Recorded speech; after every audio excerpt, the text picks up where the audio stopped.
Hello and welcome to the Art of Selling Online Courses. We're here to share winning strategies and secret hacks from top performers in the online course industry. My name is John Ainsworth, and today's guest is Jan van der Aar, the co-founder of Creator Smarts. They helped establish YouTube creators in the education space to build their own course businesses, usually in the form of partnerships. And besides the partnerships, they also run an inner circle group for their community and annual in-person events. And today we're going to be talking about how you can build a smart, future-proofed course business in 3 steps.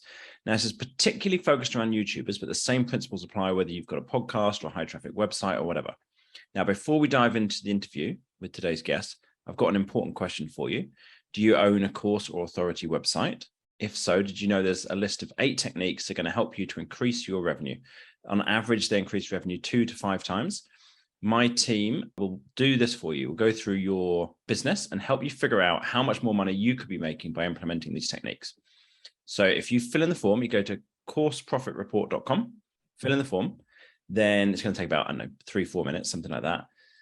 Then my team's going to create a personalized profit increase report for you. And if you qualify, if you're at kind of a scale that you might be able to work with us, they'll also do a video breakdown of one of your sales pages, checkout pages, show you exactly what you need to change in order to be able to make more money immediately. So if you're interested, if that sounds helpful, go to courseprofitreport.com. Now, welcome back to the show. Jan, how you doing, man? Yeah, thanks for the invitation, John. Glad to be here. So talk to us. There's 3-step process. I love it when there's a number of steps like already kind of figured out, makes it simple for everybody to understand. So how people can create a smart, future-proofed course business in 3 steps, right? So first of all, could you break down for us, what does it mean to have a future-proofed course business? Why are most course businesses not future-proofed? That's a good question. So let's start with the problem, right? As you said, we mostly work with YouTubers, and most of their YouTubers make money with AdSense, sponsorships, maybe some affiliate deals. Now, a thing that we hear from YouTubers all the time is that, sometimes AdSense revenue is up, sometimes the RPMs are lower, sometimes they have good sponsorships, sometimes a video goes viral, and sometimes they lose a platform or they're just not willing. They wake up one day and they don't feel like creating a video. So there's many YouTubers out there with huge audiences who make good money just off AdSense, but the business is not really stable. So what we say is, hey, you have an audience, you are in the education space, you teach something. That means that you have an audience with people who want to learn something from you. Why not productize your knowledge and sell it as an online course?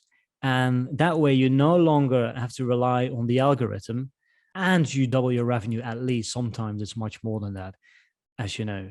So yeah, that's what we mean by building a future-proof business. It's really by building a business that lasts longer than you as a creator, because most content creators have an expiration date of, let's say, 5 years. Some of them have been doing it for longer, but I mean, those who are really born for content creation, I guess they could just continue to do it for the rest of their lives. But what we often hear is, oh my God, I've created hundreds of videos. When is this going to stop? Right? They're stuck on the hamster wheel, creating content all the time. Yeah. But then we say, okay, why not build a separate course business, which doesn't rely on you as a personal brand? And then if you want to continue creating videos, good, keep doing that. But in case you don't want to do that, then we still have the course business with its own separate traffic sources, which ideally can also become sellable in the future. But then we are talking, that it takes a few years to build that thing, but that's essentially what we do. Okay. So the place people are, and this is the same, what you just said about like YouTubers, the same thing's the case for like people, authority sites. They've been cranking out content. They've got lots of stuff going on, right? They've managed to make this work. And at first it was like, oh my God, this gets me out of my day job. This means I don't have to go work in that office. I can travel wherever I want. It's amazing. And then after a while, you're like, but how long do I keep this up forever? How does this kind of work? This isn't really a business. This is just based around me. Yeah. So they've got ads, they've got affiliate links, this kind of thing. And it's dependent on keeping on cranking out the content. And YouTubers particularly, because it's their face on it. So like when it's written content, it's kind of easier, but a podcast or YouTube, then it's kind of harder. So what you're helping people to do, or the problem you're helping people to solve, is how do you get out of that hamster wheel? How do you get to the point where they're able to create something that's separate to them, that has value, that maybe they could even sell one day if they want to, and more, at least doubles their revenue? That sounds like a problem worth solving. This sounds pretty good. Exactly. Now there is a catch to it, because there's very few. I mean, this is a luxury problem. It's a very good problem to have, right? Because most people are still figuring how to make their breakthrough on YouTube and how to make money online. But there is a quickly growing group of people that are in that position, where they wake up in the morning and they think, shit, I have enough, I'm making enough money, but I want to diversify. So that's where we jump in. Yeah. And we do that in 3 steps, as the title of today's show suggested. And step number 1 is that we help them properly monetize their personal brand. And we do that by building a course if they don't have a course yet. And if they already have a course, we make sure that they are not leaving any money on the table. And what we do there, I think it's quite similar to what you do, John, because I mean, we also had you on our show. You talked about some of the systems, some of the techniques that you guys use, is basically asking yourself the 3 questions. Are we collecting enough leads? Are we converting enough? Do we have enough products? Right. Once we have that, we can move on to step number 2. Step number 2 is we create a business brand. So not a personal brand, but a business brand. And then we use the personal brand to create the business brand. So an example of how this works in practice, we work with this YouTuber. His name is Sharma. Now, nobody knows how to write that name. I always have to change the name of his channel. But if you go to YouTube and you search for white guy speaks Chinese. Yeah, I've watched his videos. They're cool. That's Sharma. Yeah, his name is Ari Smith. He's a guy from New York. He speaks he speaks a lot of foreign languages. So what he does, he has like a hidden camera and he goes out there on the streets of New York. And then first he speaks English and then he switches to their local language. The people are shocked, right? Or surprised, maybe a better word to describe it. So it's not even pure education. It's an entertainment channel. But there is a segment of his audience which is interested in learning languages themselves. And, you know, at the beginning, we sat like, okay, you speak really good Chinese. Why not create a simple Chinese course and see if you can sell it through YouTube? So he did that. He did it by himself. And it worked. People started buying. And then we took a look at his sales page and his sales processes. There was no email marketing. There were not enough call to actions. It wasn't very well marketed. Sales page was good, not a good headline, all those things, right? And we said, man, we said, how much are you making? And he said, well, I'm making this much. And we said, man, with your number of traffic, if you have like 20 million views per month on your YouTube channel, you should be making way more.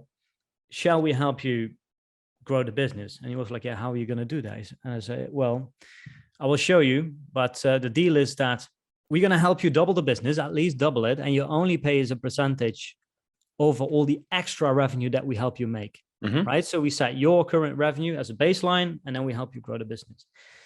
And then we basically, we turn around the sales page, or we rewrote the copy, started doing email marketing, created a few lead magnets, set up a welcome sequence, all the kind of, it's basically marketing, online marketing 101, right? And then, yeah, within the first few weeks or within the first month, sales doubled or tripled. And then we did a survey and we asked his audience, are you interested in learning any other languages? Click here which language you are interested in. And it actually turned out that only 20% of his audience, or even less, was interested in Chinese. All the other people, they wanted to learn other languages. So we said to Ari, man, you need to create more courses. And he was like, I can't do that because my Chinese is pretty good, but I don't speak all those other languages. And then we said, well, the reason people buy a course from you now is because of you as the person. But what if we make it about the method? So we create a method. We called it the Street Smart Method. So the name of the course business was Street Smart Languages. It represents very well what he does, right? He goes on the street, he's street smart in all those languages. And we make it all about the method. And then we create a separate brand that's perfectly aligned with what you do in your videos, with your language learning philosophy, and we'll make it all about the methodology. So that's an example of how you can build a business brand and then use the personal brand to promote that business brand. Got it. All right, cool. So we're going to go back and dig into each of these in turn. But just before we do, could you tell us what the third step is? Yes, exactly. So the third step is, now that we have this business brand, it kind of still relies on the influencer, on the creator, right? Because who else is going to send traffic? I mean, you can run ads, but do you want to 100% rely on ads? Maybe not. So you can also build external traffic sources, right? So what we are doing now is we actually started new YouTube channels. They're called Street Smart Spanish. Soon we will be launching a Street Smart Chinese channel where we have a production team in Spanish speaking countries and are doing street interviews. So they're basically asking people in Mexico questions like, what do you think about Americans? Or what do you think about Trump? Do all Mexicans want to immigrate to the US? And then we add subtitles in both English and Spanish. So it's actually very useful for Spanish learners. And yeah, the idea is that those channels are going to attract Spanish learners. And then we can add call to actions and say, hey, by the way, want to learn Spanish? Check out Street Smart Languages, right? So yeah, and that's the short version.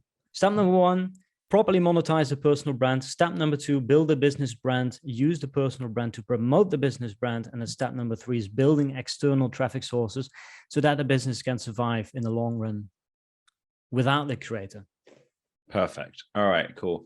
I was chatting with a guy running an e-commerce business the other day, and he's got this blog, and it's in the supplement space. And he had this blog and he was writing all kinds of articles and he built up traffic. And then at some point, his audience was clearly interested in buying supplements. So he made his own, I think he was promoting other people's supplements, and then he made his own supplements.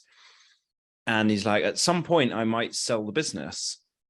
And when I do, maybe I will sell the blog as well. And I was like, no, keep the blog, because you're basically your own affiliate here. Yeah. And it's interesting, right? Because you kind of talk about the same thing, like build up the course business, and then your original brand, if you're still running that YouTube channel, you're making money from pointing people to that. And you could at some point use that to start a different business and point people to something else. I don't know what exactly in that case, but with his one, it was about, all stuff to do with health and fitness. There's always the option around it. And it's fascinating, like splitting those two things out, because most people don't. Most people are like, it's a personal brand to start with, therefore it stays a personal brand. And if I want to make it a business brand, that's really difficult. And what you're talking about is kind of gradually doing it by having that step where you go, right, I made the course and now I'm starting to make Street Smarts. I'm calling it Street Smarts. It's kind of the same, but now I'm gradually building up the business side of it more. And then other sources of traffic to come in. And then at some point, it's no longer really about you anymore. You've got all these different things going on. It's great. I love it.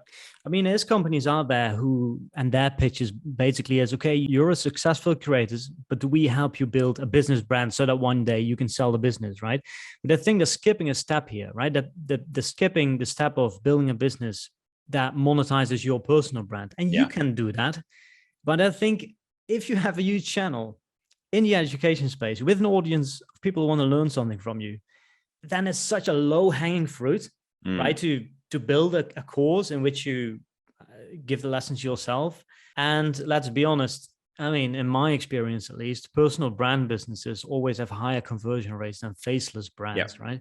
Yeah. So especially with YouTube, it's like if you do video, you really have that relationship. So why skip that step? So instead we say, okay, first monetize your personal brand properly and take those profits to then reinvest in a business that's sellable in the long run and that can survive without you. Yeah, it's a lot of fun. Nice. Yeah, it's the order of things is so important, and people kind of forget that sometimes. They're like, okay, you're here, you want to be there, go there. And it's like, but what do you do first? You can't do everything first, and there's so much to do. So I was like, okay, where do you start with this? So let's go back to the beginning, right? So monetizing the personal brand. So you said, first of all, make a course, and then you start, if I understood right, and correct me if I'm wrong, first of all, make a course, and then secondly, go back through and start to look at, okay, where are you losing people? And you said there was 3 steps within that first step, which were make sure that you're collecting enough leads, converting people properly through the kind of promotions to sales pages, that kind of thing. And then thirdly was making enough courses. Did I get those right? As I understand Yeah, I right? mean, it's very similar to what you guys do at Data-Driven Marketing. For the YouTubers, I mean, so maybe I can give you the YouTube angle here, right? Yeah. So for YouTubers, so what's the most important thing for you? How can YouTubers get traffic to their website or to their landing page? We have the pinned comment. We have the first line in the video description. You can do a shout out in the video, which can be very effective. So like after you do the intro, you say, by the way, if you want to steal my 10 phrases that are going to get you start speaking Spanish quickly, check out the link in the description, something like that, right? The shout out. You can post something in the community tab, which works well. And yeah, those are one of the first things that we do. So we go to our YouTube analytics. We look at which videos are the most popular and getting the most number of views in the last 30 days or the last 90 days. And then we add those pins. That's where we start, right? That's back to your question. Like, where do we start? Well, we start with the 80-20. That's where we start. Like, where do we get all the traffic? Because most of the time it's only from a few videos. And that's where we start placing the call to actions. And then once we've done that, we create a lead magnet with a landing page, right? So that we can send people to a page where they can give their email address. And then while we are collecting email addresses, we then go and create the course. There is no course yet. Now, one mistake that most course creators make, not sure if you have the same experience, but most course creators think that the first course needs to be perfect. Oh, it must be perfect. And it's like, it must cover everything. Yeah, well, two things there, right? It must be perfect. Okay, so, well, a perfect course takes too long to create, right? And then you spend all those money, you spend all that time and resources in the project. And then by the end, it turns out that people wanted something else. I think there are some industry or some niches where you can know in advance that you're going to convert. Like if you have, I do have a background in language learning as well. So let's just give language influencers or creators as an example here. If you have a channel where you teach Dutch, my native language, and your videos are all very educational, not really entertaining, and you have 100,000 subscribers, and you do everything in English, most of the things that you teach in your videos are beginner phrases, then it's pretty safe to create a beginner course for Dutch, and that will perform. With Ari, it's a bit more difficult, right? Because it's mostly about entertainment. So, okay, what language do they want to learn? Is my audience interested in learning languages in the first place, or are they just there for entertainment reasons, right? So for some niches, you know what's going to work, but if you don't have a niche channel, then you really want to do an MVP first, right? Minimum viable product. You talk to the audience one by one in the comments, you do surveys, you figure out what exactly they want from you. You create that thing, you create it quickly within a month, ideally, something quick, and then you just launch it. And only after you have proof of concept, that's when you have a bit of money, hopefully, by that time as well. You can then invest that money and actually hire a team, hire freelancers to create a course for you. Well, I noticed that I'm rambling a little bit here, but your question essentially was, what are some of the first things that you do, right? So make sure that we're collecting leads. We create something, an MVP, and then we just launch it. We go to the mailing list. We say, hey, we created a thing, go and buy it. And then we evaluate, we look at the results, and based on the results, we make our next move. And do you ever do pre-sales when you're doing it? I would, but I mean, this is another thing, right? Because again, for most people we work with, it's a personal brand. And if not everybody feels comfortable doing a pre-sale. Yeah. Do you know Shane Oliveira? No. So she's in the language space as well. She does, I think, is it Shayna? Yeah. She does English, espresso English. Yeah. Espresso English. Yeah, that's it. Yeah. And she's awesome. I haven't seen her in a while, but she does great stuff. And one of the things she does is she pre-sells her courses because it puts a fire under her ass. Yeah. And it's like, she's like, well, now I've got to make it because they're expecting lesson 1 in a month's time. And so the way she's doing it is like a lesson a day kind of thing. So she's like, right, lesson 1 must be done by a month's time. Lesson 2 has to be done in a month and a day's time. So it's like the absolute worst case can do like, be one day ahead with stuff. But, that's obviously really stressful, but it's like forces her to get going. I think it's a great idea to pre-sell it because it means that for definite if there's demand before you make the course. But even if it's a month for the MVP, you make it for a month and then you find out nobody wants to buy it. That's a bloody nuisance, right? So if you do the pre-sale and like almost nobody buys, and you go, oh, right, go back to the drawing board, give them all a refund and figure out what else I'm going to make. If a bunch of people buy, you're like, great, okay, cool. And you give a great deal in the pre-sale. You can say it's 50% off if you buy it now because you have faith in us and blah, blah, blah. You know, there's lots of things you can do to make it. Yeah, another thing that you can do as an MVP is to do a live program. Yeah. Right? So to sell a series of webinars, for example. So you sell it, and then a week before your first session, you prepare your first session, you deliver it, and then the next week you deliver the next session, and you record everything, and then afterwards you can sell it as a course, right? That's also, I mean, that's an example of an MVP, and also a very good way to get feedback because you're doing it live, right? Which means that you're there with all the people who are live there with you. You can ask them for feedback, listen to what they say, and then make an even better version afterwards. So yeah, those are two examples of how we can pre-sell or create an MVP. Yeah, do it faster. Yeah, I think that's great. I mean, when we did so we've got a coaching program, and when we were building that, first time through, I did it with one person and just went through the process with them. Yeah. And then afterwards I was like, okay, this was unclear. This was probably in the wrong order. I went back, redid it. And then the next time I went through it with two people. Okay, right, now can I do it with a couple of people at the same time, go through, make sense of it? And then I was like, right, I've got this figured out now. So then we went back and rebuilt it again and actually recorded it instead of like just selling the stuff that we'd because I still wasn't happy with it, but I was like, this third version is going to be good. And then I went and sold it and like, you know, had a bunch of people go through, but it's like, it's that iteration means that you can crack on faster. You don't have to do it with one person, you know, you could do it with like 20 the first time through or whatever the number is, it doesn't matter. Yeah, I think one thing that creators shouldn't forget is that, especially those who are aiming for perfectionism, is that the only way to create something that's almost perfect is that you get that feedback, right? So you need that customer flow and then constant improvement. And then eventually you come with something that's great, but you can't create something great without launching it first. Yeah, it's just not how it works, is it? Because if you're in your head too much, you're creating what you think is needed by everybody. You know, so it's probably going to turn out not to be true. Yeah, I've made a mistake many times. It's still so hard, isn't it? Because you're like, yeah, but I don't want to put rubbish out in the world. It's like you're going to have to put something out way before you're comfortable and get feedback on it. You got to. Okay. Yeah. Step 2.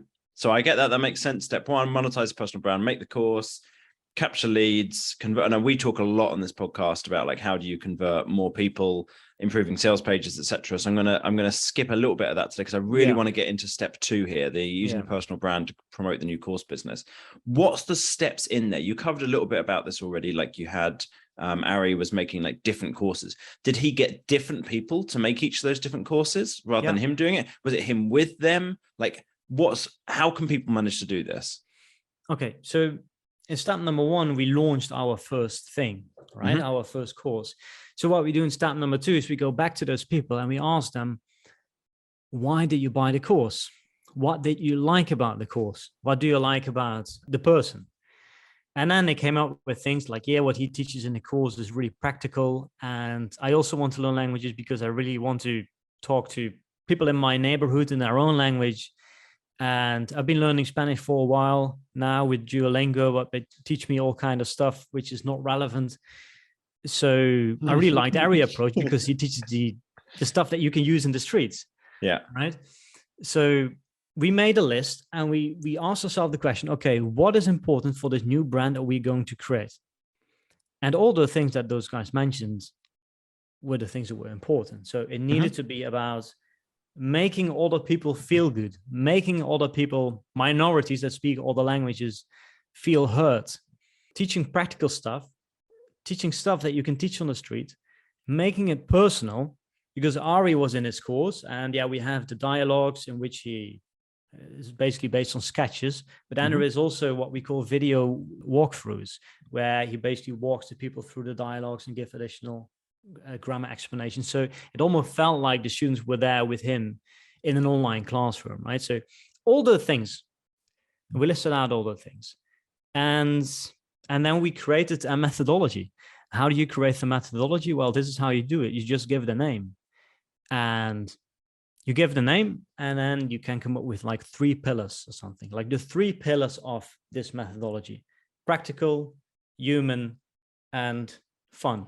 Those were the three things that we came up with for Ari. You work with a designer, you create a logo, you choose the colors based on the feel that you want the brand to create for your audience. And you define what the teaching methodology is, right? Or the style.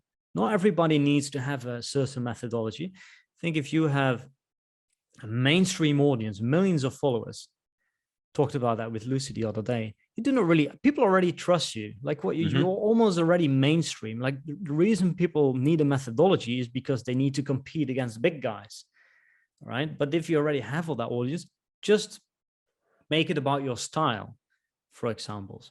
But yeah, if you are a smaller creator and you're like, one question people are going to ask themselves when they land on your sales page is, what's different about this course, right? And the methodology can often be a way to really stand out.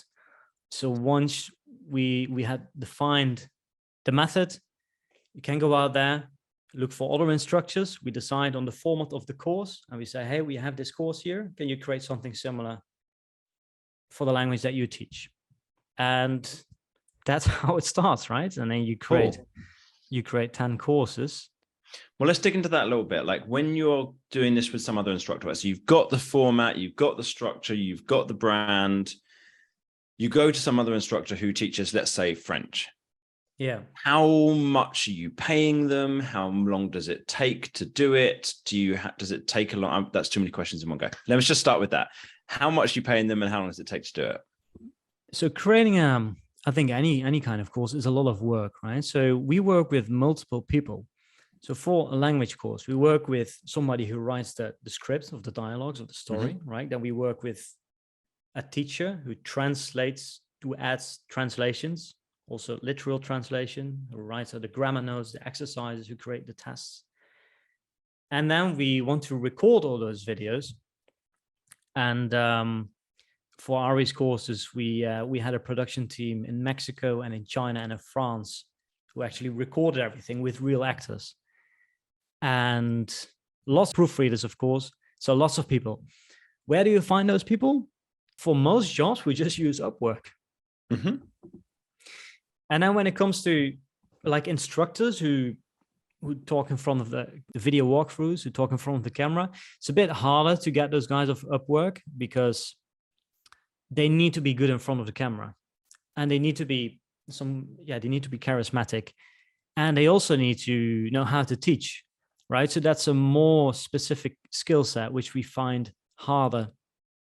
We find it harder to find those guys in Upwork. So what we do then, so go to Instagram or YouTube, and we look for smaller creators who have small channels, a few thousand subscribers, but who are clearly good on camera and who really have, we think, have potential.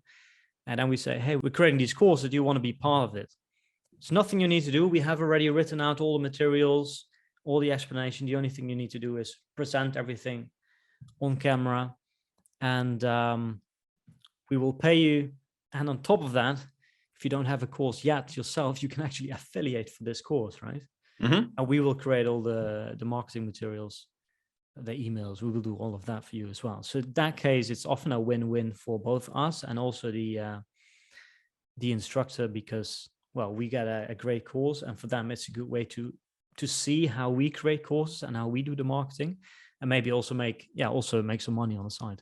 All right, so loads of people involved there. What do you find? You mentioned originally like a month to make your first course. If you're doing all of this whole process with the video production team and all of this, is this longer? Because it sounds longer. Yeah, this is not the MVP, right? So the MVP, I think if you ask me, I think the MVP is something that the creator can create by him or herself. Yeah, you don't need so many people for that. You just create it by yourself. Something that's quick, can be a webinar, a series of webinars, simple materials. How long does this take then? Kind of ballpark or range for like the more professional version you just described? So we created 9 courses in the last 6 months. So these were basically 3 language courses and then 3 levels for each language. That took, I think it took a bit longer, probably 7 or 8 months, a bit too long. But now that we've done it, we can do it much faster. So we just created a new beginner course, like professionally, with production teams, with all the proofreaders, with all of that, probably I think we can do it in 60 days now. So it's also something that you become better at. Okay. So once you're cranking it, once you're really good at it, a couple of months, first time through might take you whatever, 3-4 months. Just kind of, just trying to give people a ballpark idea so they can think through how all this fits together. Okay. It shouldn't take any longer than that, really, because it's not an MVP anymore, but still, I mean, I guess it depends. If you have the time and the money and you're patient, it could take you longer. But I think that in business, speed is super important. So this was also part of our pitch in the first place. It's like, okay, we're going to help you create all those courses and we're going to help you do it fast, because the faster we put out new stuff, the faster we learn, the faster we make money, the better decisions we can make. Yeah, I don't think there's a perfect answer there, but in general, I think that the faster, the better. Okay. Let's go on to the last step then, the building external traffic sources. So what's the process there? It sounded like, from what I was hearing, you might do some ads, but you're also doing another series of different YouTube channels, like to drive traffic into each. Was that right? Was that the main thing you're focusing on, more YouTube channels? Yes. A good thing of working with YouTubers is that they understand the power of YouTube. Right? So if we create this brand, so yeah, let me just give Street Smart Languages as an example here. It's for people who want to learn languages. Now, what kind of content do they consume, those people? What other channels do they watch? And then you really have to do your research. What are other brands in the niche doing? What are other business brands doing? And that's where you make a list of all the competitors in the space. And then you just look at all the individual elements. What are some of the things we like? What are some of the things that we don't want to do? What is our strength? And then, so we did that with Ari, and there's quite a few channels that are based off street interviews. Asian Boss is one example. There's Easy Languages. There's so many street interview channels nowadays. And language learners seem to like those channels because they get to see people from that culture, the language that they are learning. You also get to hear the language, of course. And if you then add bilingual subtitles, then yeah, they can actually learn Spanish essentially by just watching the video and reading along the subtitles, right? And if there's a word that they don't know, they can look at the English translation. And we thought that other channels were obviously doing a good job. So it has been proven that this concept can work in the market or on YouTube. But then the question, of course, is, okay, how are we going to stand out, right? How are we going to compete against the big guys who've been out there for 5 years? There is this YouTube channel. It's called 1420. Ever seen it? It's a young Russian guy. I think he's like 20 years old. And he goes out on the streets in Russia and he asks them questions like, are you ready to be sent to Ukraine? Like questions like that. What do you think about our regime? Yeah, but that channel is blowing up because of the crazy questions that he asks, right? Especially now. And I thought that was so smart because like the videos itself is nothing special, but he asked the questions that we want to know, right? So I guess what we did with Street Smart is a combination of that. We do street interviews. We have subtitles in both languages, but then we also asked questions that are actually really interesting. And so we're taking profits from the course business. We're pumping that into the new YouTube channel. And then the idea is that in a few years from now, because it takes time to grow a YouTube channel, in a few years from now, we have a big audience there. We can say, hey, by the way, want to learn Spanish for real? Now go and check out our courses. Right, so that's just one example. Yeah, so the main question here, I'm just trying to think from the perspective of the listener, right, is if you have that personal brand and you then have created this business brand, it's like, where are my clients? What kind of other channels do they watch? And can I create something that's even better without me having to be in the videos? And that's why we work with these production teams in Mexico, basically, who do all the work, because the long-term goal is to retire the creator if they wanted to. Nice. Wow, it's pretty epic. It's a whole scale of stuff going on here, isn't it? It's like you're really taking people on a journey. So it sounds like what you're doing with people is quite a boutique offering. Like, yeah, it is very resource intensive from your side, right? So I'm guessing like if someone's hearing this and they're like, oh my God, I need to know more about this and how you guys work or whatever, I'm guessing they probably have to be quite big already to be able to work with you. Is that fair? Yeah, that's true. Otherwise, I mean, we have a podcast and we do some live events, and we also had an inner circle where People we were do raving help. about the event in Morocco. I know loads of people who, because what's happened is because we're both friends with Shona, right? Yeah. And Shona's got all the people who she knows through Creator Smart's conference to like join the DC, and then people from the DC are joining Creator Smart's, like cross-pollinating between the two of them. Just for everybody listening, Creator Smart's it's Jan's brand, and then the DC is a business network that I'm in, along with Ollie, who is Jan's business partner. Yeah. So it's the whole thing. There's lots of cross-pollinating going on between it. I've just been off to a conference in Bangkok from the DC. So but they were raving about how great it was, and I saw Alan Matthews was there as well, who's a great guy. I love Alan. But yeah, so there's an amazing conference, or I don't know if you call it conference, like a mastermind that you do. Yeah, we call it a mastermind retreat. So basically, once per year, we organize this retreat somewhere in Europe. Well, this year we did it in Morocco, but usually we've done it in Spain and in Croatia. It's like 1 week. A group of course creators fly in, and we rent a villa. We spend a week together in the villa, and we have a nice swimming pool and a jacuzzi. And like on the Monday, we have there's hot seat sessions where people can ask the group a question, and then they basically get 20 minutes of input from the group where we help solve each other's problems. It's just great networking, and yeah, everybody always feels very inspired. Yeah. When they get back home. So that's just one of the things that we do. So it's not that we don't work with the smaller guys. I mean, we still do all that stuff, but this thing like that we've been talking about on this podcast, where we help creators build a course empire, that's we do that in a form of partnerships. And that's, of course, we can only do that with, I don't know, it's a very small group of people. But whenever we manage to find somebody who we think is a good fit and who thinks that we are a good fit for them, then that's the business. And that's what we do under the Creator Empires label, right? So we started out with Creator Smarts. That's for the education, for the events, for the community. And then the partnerships thing falls under the Creator Empires label. Yeah. Nice. Empires. I love it. Okay, cool. So if you're listening to this and you want to learn more, you can go to creatorsmarts.com, or you can go search for the Creator Smarts podcast in whatever podcast app you're using at the moment. Man, that was awesome. I love it. You've kind of opened up, I think, like some other angles that we haven't talked about so much before on this podcast. And I think it's fantastic. So really appreciate you coming on and talking about it. Anybody who's listening who wants to learn more, go check out Creator Smarts podcast. And if you found this interview useful and you want to get future episodes, please subscribe wherever you listened. Thanks so much, man. Really appreciate your time. Thanks, John.